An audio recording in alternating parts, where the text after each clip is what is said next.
توی 60 سالگی چه بلایی سر مغزمون میاد؟ یه روز از خواب بیدار میشی، موهات مثل برف روی قله سفید شده.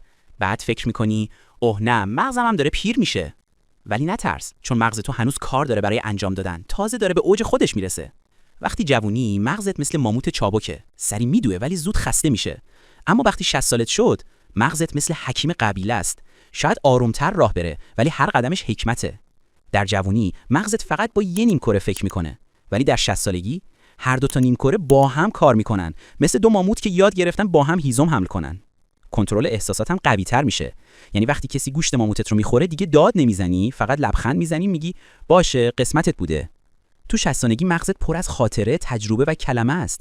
اون موقع تازه میفهمید چرا پدر بزرگت همیشه جواب درست رو میداد، حتی وقتی آهسته‌تر فکر میکرد. پس اگه 60 سالته، بدون مغزت الان تو فاز آپدیت حکیمانه است، نه کند شدن.